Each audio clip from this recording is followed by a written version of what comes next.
नमस्कार, अपना हिमाचल देख रहे हैं आप। आपके साथ मैं हूं खुशबू पांडे। अपना हिमाचल में तमाम खबरों की बात करेंगे, लेकिन इससे पहले कि आपको एक बड़ी जानकारी दे दे, विधानसभा बजट सत्र का आज 7वां दिन है।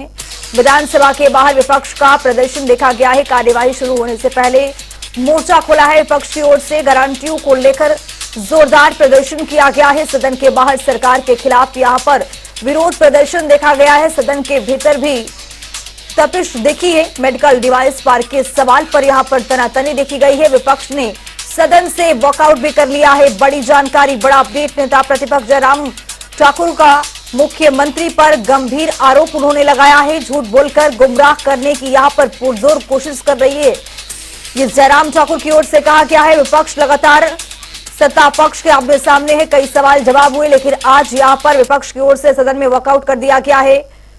यहां पर नेता प्रतिपक्ष जयराम ठाकुर ने मुख्यमंत्री पर गंभीर आरोप लगाया है। उन्होंने बोला है कि झूठ बोलकर गुमराह करने की यहां पर कोशिश की जा रही है। बड़ी जानकारी, विपक्ष की ओर से सदन में जाने से पहले यहां पर प्रदर्शन देखा गया है। पहला बजट झूठ की गारंटी, दूसरा बजट लूट की गारंटी, यहां पर प्रदर्शन करते नजर आए हैं विपक्ष। तो वहीं आपको बता दें कि सदन से वॉकआउट भी कर लिया है।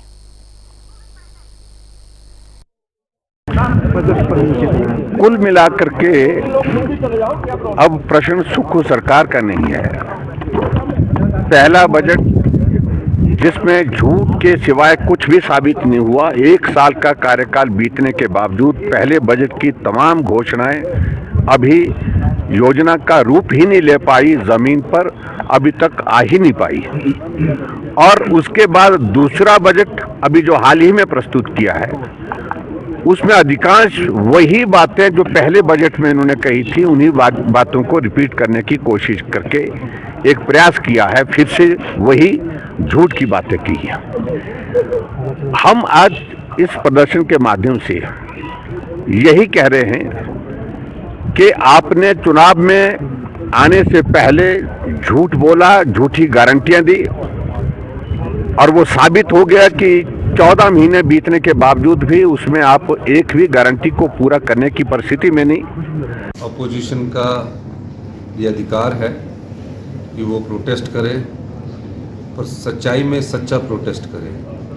और निश्चित तौर पर जब वो वॉकआउट करते हैं या प्रोटेस्ट करते हैं तो अपना ध्यान, जनता का ध्यान अपनी ओर आकर्षित करने के लिए इस प्रकार के प्रोटेस्ट किए जाते हैं। हमारी सरकार आम जनता के हित के लिए कार्य कर रही है, कर्मचारी वर्ग के लिए कार्य कर रही है, महिलाओं के सम्मान के लिए कार्य कर रही है, बुजुर्गों के सम्मान के लिए कार्य कर रही है। और जो बजट प्रस्तुत किया है उससे विचलित होकर वो द्वारा अपना ध्यान आकर्षित करना चाहते हैं। धन्यवाद।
देखिए, विपक्ष की मंशा बिल्कुल साफ है, क्योंकि रणनीति पहले ही तय कर ली गई थी कि आखिरकार आज करना क्या है। पिछले कल ही रोजगार को लेकर जिस तरह से कांग्रेस की गारंटियों का जिक्र सदन के अंदर किया गया था, उसमें साफ तौर पर यह कहा गया था कि जो गारंटियां राज्य सरकार ने दी हैं, 1 साल पूरा हो चुका है, लेकिन कोई भी गारंटी अभी तक पूरी नहीं हुई है। नेता प्रतिपक्ष जो है वो पूरी तरह से हमलावर रुख इख्तियार किए हुए हैं। न सिर्फ नेता प्रतिपक्ष जयराम ठाकुर बल्कि पूरा विपक्ष, और सत्ता पक्ष को घेरने की तैयारी जो है वो आज भी करके गया था। देखिए, सदन की शुरुआत 11 बजे होनी थी, लेकिन उससे पहले ही सदन के बाहर ही, गेट नंबर 3 के बाहर, ये वही जगह है मेरे पीछे, यहाँ पर सबसे पहले प्रदर्शन किया गया, बड़े बड़े जो पोस्टर लेकर जो है जिसके ऊपर गारंटियों का जिक्र किया गया और ये कहा गया विपक्ष की तरफ से कि गारंटियां पूरी तरह से फेल हुई हैं। ऐसे में राज्य सरकार की कार्यप्रणाली पर कई तरह के सवाल उन्होंने उठाए हैं। ये कहा है कि झूठ बोलकर सरकार चल रही है और ऐसे में मुख्यमंत्री की क्या इसके पीछे मंशा है, क्यों आखिर ये सच जो है वो छुपाया जा रहा है, क्यों आखिरकार कई बातों को लेकर जो है वो झूठ यहाँ पर बोला जा रहा है। तो इस तरह की सवाल जो है वो लगातार उन्होंने उठाए, सदन के भीतर भी उठाए, सदन के बाहर भी उठाए और आज का दिन तो बेहद ही खास था क्योंकि आज प्रदर्शन बाहर किया गया, लेकिन उसके बाद जब प्रश्नकाल आरंभ हुआ 11 बजे प्रश्नकाल आरंभ हुआ, उसके बाद भी सदन के भीतर हंगामा देखने के लिए मिला। जिस रोजगार की बात पिछले कल उठाई गई थी, ये कहा गया था कि कांग्रेस की एक बहुत ही महत्वपूर्ण गारंटी थी जिसमें कहा गया था कि 5 लाख रोजगार जो है वो यहाँ पर दिए जाएंगे, 5 लाख नौकरियां यहाँ पर दी जाएंगी। ये कहा गया था, इनके बड़े नेताओं की तरफ से ऐसा दावा है, ऐसा कहना है विपक्ष का कि जो गारंटियों के नाम पर यह कहा गया था कि रोजगार 1 लाख रोजगार सरकारी नौकरियां जो है वो पहले ही साल में और पहले ही कैबिनेट की बैठक में दी जाएंगी, वो नहीं हुआ। और ऐसे में मुख्यमंत्री की तरफ से यह बयान आता है कि रोजगार देने की बात की जा रही थी, कोई सरकारी नौकरियों के देने की कोई गारंटी यहाँ पर जो है वो उस समय कांग्रेस ने अपने जो संकल्प पत्र था उसमें इसका जिक्र नहीं था। तो ऐसे में कई तरह के सवाल उठाए जा रहे हैं, विपक्ष की तरफ से भी इस बात को बार बार भुनाया जा रहा है, गारंटियां याद दिलाई जा रही हैं कांग्रेस की और ऐसे में मुख्यमंत्री की तरफ से जब जवाब दिया जा रहा है तो उससे असंतुष्टि जो है वो विपक्ष की यहाँ पर जाहिर हो रही है। ऐसे में आज दूसरा मौका ये था, पहला तो यही था कि इस बात को लेकर सदन के भीतर देखने के लिए मिली, दूसरी तरफ जब बल्क ड्रग पार्क का लेकर जब सवाल पूछा गया और उसके अंदर भी क्योंकि विक्रम ठाकुर जो है वो पूर्व में उद्योग मंत्री रहे हैं और पूर्व की सरकार के कार्यकाल के समय ही 2 बड़े पार्क जो है वो यहाँ पर दिए गए थे, जिसमें मेडिकल डिवाइस पार्क था जो कि सोलन जिला के नालागढ़ में जो इंडस्ट्रियल एरिया है वहां पर स्थापित होना था, दूसरा बल्क ड्रग पार्क जो है वो ऊना जिला में जो है वो स्थापित किया जाना था। तो ऐसे में ये सवाल उठाया गया कि क्या बल्क ड्रग पार्क जो है उसका काम कितना पूरा हो गया है और क्या उसके पीछे उसको पूरा करने के लिए सरकार मंशा आखिरकार क्या रखती है। अपने चहेतों को जो है फायदा पहुंचाने की कोशिश की जा रही है, जिस पर मुख्यमंत्री ने ये कहा कि सरकार अपने हिसाब से और नियमों के हिसाब से जो है इसको बनाएगी। तो ऐसे में मंशा को लेकर फिर से सवाल जो है वो भाजपा की तरफ से उठाया गया, विपक्ष की तरफ से उठाया गया कि आखिरकार क्या मंशा क्या है, क्या चाहती है सरकार और किन नियमों को जो है वो यहाँ पर माना जाएगा, केंद्र सरकार के नियमों पर माना जाएगा या अपने हिसाब से बात की जा रही है। तो विरोधाभास की बात जो है वो यहाँ पर विपक्ष की तरफ से की गई और ये कहा गया कि जो उद्योग मंत्री हैं हर्षवर्धन चौहान वो अलग बात कह रहे हैं और मुख्यमंत्री अलग बात कह रहे हैं। तो इसको लेकर जरूर आज हंगामा देखने के लिए मिला और जहां एक तरफ 12 बज रहे थे, ठीक 12 बजे जब प्रश्नकाल जो है वो समाप्ति की ओर बढ़ रहा था तो उसी समय विपक्ष ने सदन से पहले हो हल्ला किया, तीखी नोकझोंक हुई और उसके बाद विपक्ष ने वॉकआउट कर दिया। और विपक्ष का यही आरोप है कि सरकार झूठ बोलकर ये सरकार चला रही है, मुख्यमंत्री झूठ बोलकर जो है इस सरकार को चला रहे हैं। तो अब क्योंकि सामान्य चर्चा जो है बजट के ऊपर उसके बाद भी जारी है, अब भोजनावकाश के लिए जो है स्थगित किया गया था सदन को, लेकिन ठीक 2:15 पर एक बार फिर से सदन की कार्रवाई शुरू होगी और देखना यही होगा कि क्या किसी और चीज को लेकर भी हंगामा हो सकता है, क्योंकि विपक्ष कई मुद्दों को लेकर जो है वो रणनीति यहाँ पर पहले ही बनाए हुए। बहुत शुक्रिया विकास तमाम जानकारी साझा करने के लिए। तो चलिए रुक करते हैं, एक बड़ी जानकारी आ रही है उसे आपको अपडेट करवाएंगे। बड़ी जानकारी, बड़ा अपडेट आपके सामने। सुप्रीम कोर्ट का बड़ा फैसला, वाइल्ड फ्लावर होटल पर यह फैसला सुनाया है सुप्रीम कोर्ट में। हिमाचल की बड़ी जीत हुई है, बड़ी जानकारी। वाइल्ड फ्लावर होटल सरकार को देने के आदेश किए गए हैं, हाईकोर्ट के ऑर्डर को यहां पर सही ठहराया गया है। मुख्यमंत्री सुखविंदर सिंह सुक्खू ने सुप्रीम कोर्ट के निर्णय का यहां पर जमकर स्वागत किया है। प्रदेश सरकार के पक्ष में यह बड़ा फैसला आया है। वाइल्ड फ्लावर होटल पर यह बड़ा फैसला, आपको बता दें कि सुप्रीम कोर्ट ने यह बड़ा फैसला सुनाया है। मुख्यमंत्री सुखविंदर सिंह सुक्खू ने सुप्रीम कोर्ट का स्वागत किया है। प्रदेश सरकार के पक्ष में यह बड़ा फैसला आया है। बड़ी जानकारी,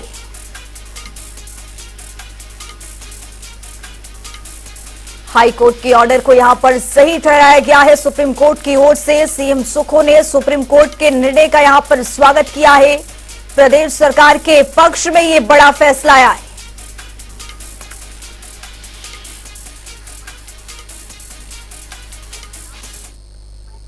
देखिए, हमारी सरकार ने बड़ी मजबूती से अपना पक्ष रखा, हिमाचल के हितों का ध्यान रखा। पहले जब हाई कोर्ट का फैसला आया, हमने पर्यटन विभाग के एडमिनिस्ट्रेटर को वहाँ बिठा दिया था और कहा था कि जो वहाँ गेस्ट ठहरे हैं किसी प्रकार का कोई नुकसान उन्हें ना हो। उसके बाद हाई कोर्ट ने स्टे दिया, उसके बाद उसका फैसला आया और मुझे खुशी इस बात की है कि सुप्रीम कोर्ट में जब ये केस लगा, हमने नामी वकील वहाँ खड़े किए, मुकुल रोहतगी जी, और मुझे खुशी है कि कल उसका फैसला आया है और जो संपत्ति पिछले कई सालों से ओबराय ग्रुप्स के पास थी उसको 1 साल के भीतर उन्हें खाली करने का निर्देश दिया है।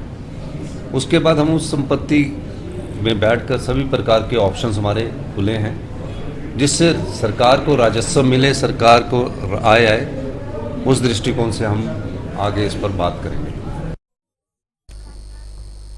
खबरों में आगे बढ़ेंगे। मंडी दौरे पर कांग्रेस प्रदेशाध्यक्ष प्रतिभा सिंह रही हैं, जिसमें कांग्रेस पार्टी संगठन और सरकार से नाराज चल रहे पूर्व मंत्री प्रकाश चौधरी को मनाने उनके निवास स्थान पर पहुंचे। उन्होंने प्रकाश चौधरी से बातचीत की है। उन्होंने प्रकाश चौधरी की नाराजगी को जायज ठहराया है। साथ ही उन्होंने इस मुद्दे पर मुख्यमंत्री से बातचीत करने की बात कही है।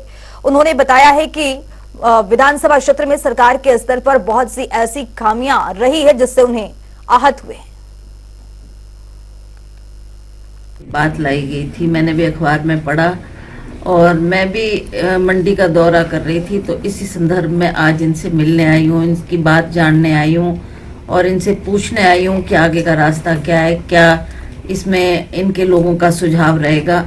इनकी जितनी भी कार्यकारिणी है, जितने भी पार्टी के लोग इनके साथ जुड़े हैं, अन्य पदों पे ये लोग हैं, सभी का मानना है कि इनके साथ बहुत गैर इंसाफी हो रही है और इनको नज़रअंदाज किया जा रहा है। जो इनके विरोधी रहे उनको महत्व मिल रहा है, उनको पद मिल रहे हैं और जिस तरीके की टिक्का टिप्पणी वो लोग प्रेस में दे रहे हैं वो भी बड़ा दुर्भाग्यपूर्ण है।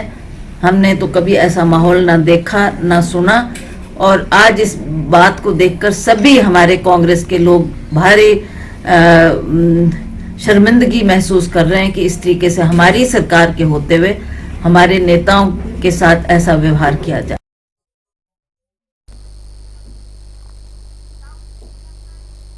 मंत्री बनने के बाद यादवेंद्र गोमा एक्टिव मोड में नजर आ रहे हैं। यादवेंद्र गोमा को आयुष और खेल विभाग की जिम्मेदारी सौंपी गई है। विभाग मिलने के बाद से लगातार यादवेंद्र गोमा बैठक कर फीडबैक ले रहे हैं। बीते कल अचानक आयुष और खेल मंत्री आयुष निदेशालय कुसुमपट्टी पहुंचे। अचानक मंत्री को निदेशालय में देखकर कर्मचारियों से लेकर अधिकारियों में हड़कंप मच गया। अपना हिमाचल मेरे साथ इतना ही। नमस्कार।